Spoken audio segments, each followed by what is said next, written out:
From college football to Wrestlepalooza, from Indy, next Saturday, September 20th, WWE on ESPN's new streaming service.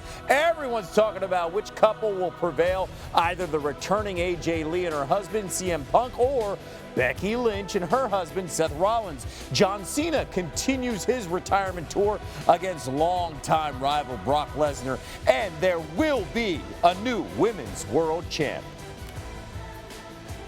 And to help us preview Wrestlepalooza, great to have one of the voices of the WWE. It is Joe Tessitore with us in studio. So on Monday Night Wait, we're not doing ABC college football right now? Not right now. It's all Wrestlepalooza. It's all Wrestlepalooza. All right, we can do this, Kev. We got this. Football in between the break. I got you. We'll talk a little bit about Alabama in a moment, all right? But we heard from AJ Lee for the first time in 10 years. Why has her return meant so much to the WWE brand? Oh, she was this amazing character going back over a decade ago that everybody loved. Then she went away from the business. She retired. She had success in other arenas in life.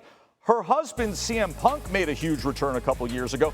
And then all of a sudden, Kev, if you could have heard this pop over the weekend, I'm sitting there broadcasting this thing up in Milwaukee. People love her. Seth Rollins and Becky Lynch. Becky Lynch, of course, of SportsCenter commercial fans. Yes. They got after CM Punk. And look who comes to the rescue. His wife, AJ Lee. Everybody loves her. Yeah. And you obviously see that she's viral wherever she goes, so that is a big draw here, right? Also on Monday, let's talk about the twins. That is Jimmy and Jey Uso. They reunite.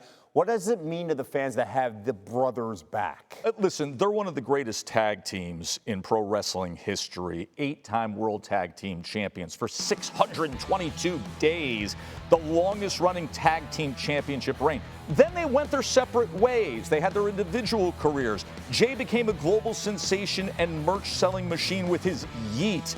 And Jimmy had to come to the rescue recently. Now they are back, and at Wrestlepalooza on ESPN, they are back as a tag team, and it's bringing a lot of energy to the industry. Okay, let's talk about the star. We already know that John Cena's next match on his farewell tour will be against an old rival, that is Brock Lesnar. Yep. What can we expect over the last few months here as he wraps up the tour?